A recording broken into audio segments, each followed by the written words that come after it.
Un peu les deux.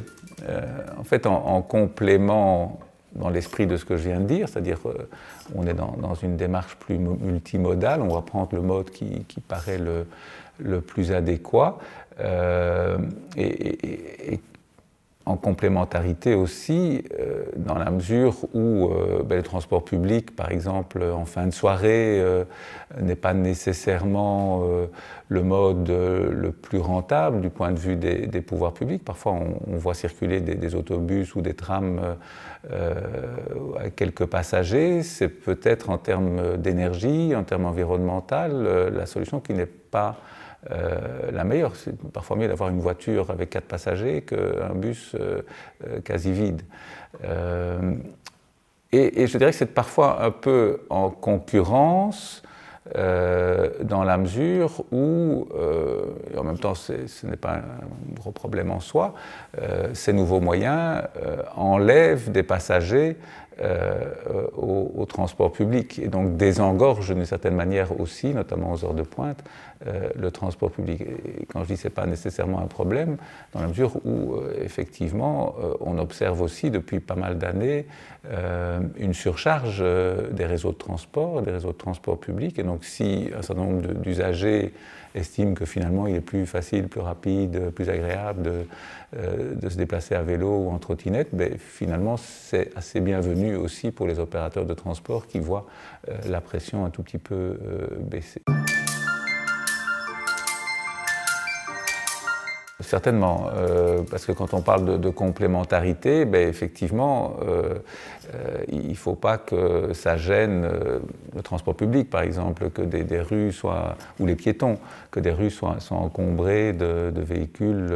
On pense évidemment aux trottinettes et aux vélos en libre-service ou aux motos en libre-service qui traînent, entre guillemets, souvent sur les trottoirs. Donc là, il y a certainement des mesures à prendre pour réserver des espaces, non plus sur les trottoirs, mais sur la voirie, donc au détriment du stationnement classique, des espaces réservés pour ces véhicules, étant entendu qu'ils ont l'avantage, contrairement aux véhicules dont on est propriétaire, de circuler davantage, donc de ne pas être des véhicules ventouses, comme on pourrait dire, quand on sait qu'une automobile, par exemple, quand vous êtes propriétaire d'une automobile, elle est en stationnement plus de 95%, plus de 95% de son temps de vie.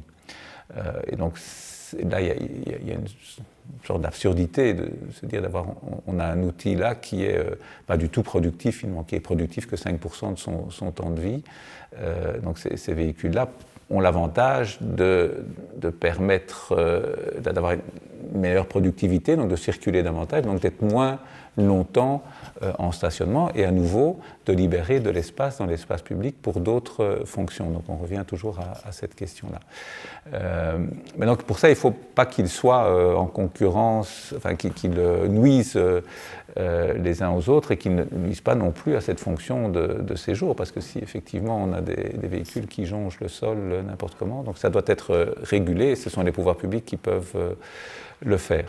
Et un autre enjeu, c'est la question de la relocalisation de ces véhicules, parce que s'ils sont en free floating, ben, effectivement on va les déposer là où on arrive à destination. Et les flux ne sont pas nécessairement symétriques. Par exemple, si les lieux de résidence sont plutôt périphériques au centre d'une ville, le soir on va retrouver beaucoup de ces véhicules plutôt en périphérie, et le lendemain matin, quand les gens en auront besoin pour quitter le centre-ville par exemple, ils n'auront pas accès, ou il n'y aura pas suffisamment de ces véhicules.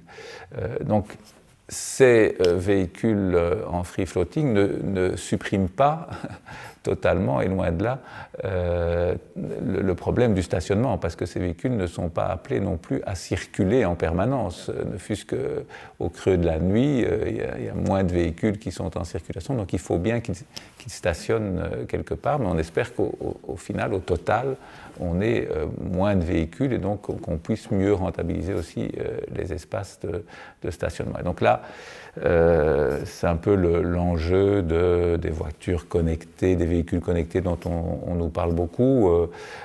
C'est un enjeu complexe parce que ce n'est pas juste une question technologique, ça doit s'inscrire dans des contextes sociaux, politiques, économiques qui sont difficiles, mais on pourrait imaginer qu'un certain nombre de véhicules ne doivent pas être rapatriés par des véhicules, des camions, des camionnettes elles-mêmes polluantes pour les remettre à des endroits qui seraient plus appropriés. Donc il y a vraiment une problématique là qui doit être gérée, pensée, anticipée aussi par les pouvoirs publics. Alors, je dirais qu'on n'a pas vraiment affaire à l'heure actuelle à de nouveaux modes de transport. C'est des nouvelles manières de s'approprier ou d'utiliser les transports, puisque c'est la question de la propriété qui est en jeu, de la possession. Ici, on a des véhicules partagés, donc on n'a pas vraiment affaire à de nouvelles inventions. La bicyclette existe depuis le 19e siècle, la trottinette depuis bien longtemps aussi, l'automobile depuis plus d'un siècle, etc. Donc ce n'est pas vraiment de nouveaux véhicules qui apparaissent. C'est vrai que ces modes partagés ont surgi très brutalement, d'abord dans les pays asiatiques et en Europe tout récemment. Et donc c'est vraiment frappant de voir la vitesse avec laquelle cela s'installe, même si c'est relativement coûteux pour l'usager. On paye à la minute, ça revient souvent plus cher que de se déplacer à pied, bien entendu, mais aussi en transport public.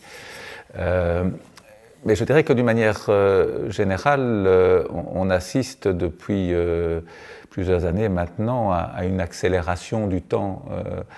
Et donc tous les phénomènes se produisent, et sans doute que l'informatique, enfin, les nouveaux moyens de communication favorisent la mondialisation d'une certaine manière, c'est un peu l'instantanéité, favorise ces mutations qui s'accélèrent, qui se produisent dans tous les domaines, et pas seulement dans le domaine de la mobilité ici, qui se produisent de manière vraiment accélérée. Donc ça devient une composante, je dirais, de nos sociétés, et enfin, une composante avec laquelle il faut pouvoir jouer, agir, y compris du côté des pouvoirs publics. Donc il y a une faculté d'adaptation, donc c'est un peu la souplesse ou l'agilité des pouvoirs publics qui est ici en jeu, donc l'adaptation de nos structures de décision par rapport à l'arrivée de ces nouveautés.